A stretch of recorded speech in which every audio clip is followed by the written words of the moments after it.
All right, let's talk about taking back control. You know that feeling when your YouTube feed just has a mind of its own? It starts serving up videos you have absolutely zero interest in? Well, if that sounds familiar, this one's for you. We're going to dive into how you can become the master of your own recommendations. I mean, we've all been there, right? You watch just one random video, maybe out of pure curiosity, and then bam, your entire homepage is just flooded with more of the same unwanted stuff.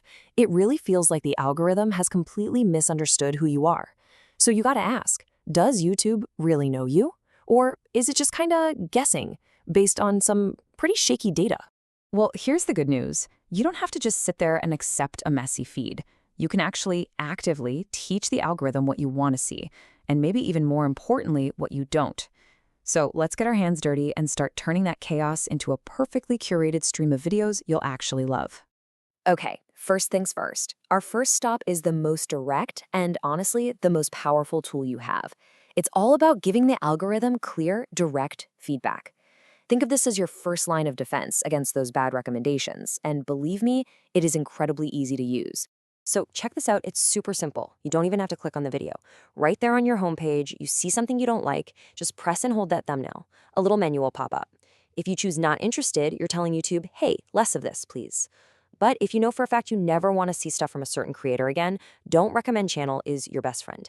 It is a clean, immediate way to start cleaning up your feed. And this isn't just a one-and-done kind of fix. See, every single time you give this kind of feedback, you're giving the system a new data point. You are literally teaching it. And over time, the algorithm slowly starts to reshape itself around what you actually like.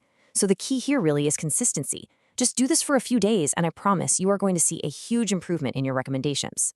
Okay, so direct feedback is great for all the new stuff popping up. But what about the ghosts of videos past? You know, that one video your kid watched on your account, or that silly prank video you clicked on by accident that is still haunting your feed?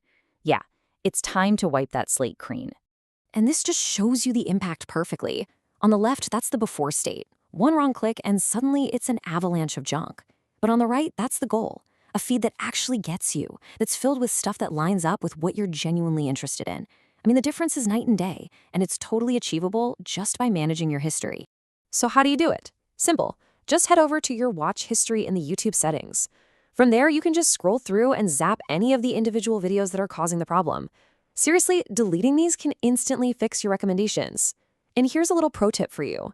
If you know you're about to go down some weird rabbit hole that you don't want messing with your future suggestions, you can just temporarily pause your watch history. It's kind of like putting the algorithm on hold.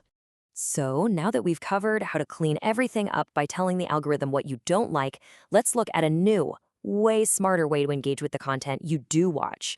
YouTube's got this powerful new tool that's basically a personal AI assistant for every video. You may have already seen a little button below some videos that just says Ask. Well, this is it. It's a feature that lets you interact with a video's content directly.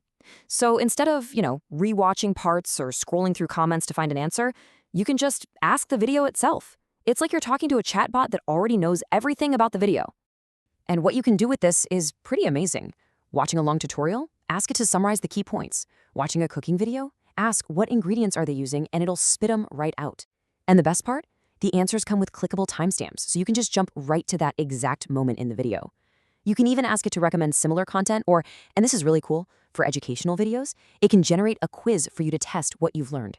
It's a seriously powerful tool. So when you start combining all of these tools, giving feedback, cleaning your history, using new features to engage more deeply, a really fundamental shift starts to happen. You're no longer just a passive viewer. You're actually stepping into a brand new role. You become the curator. You are in the driver's seat, actively shaping and refining your own digital space.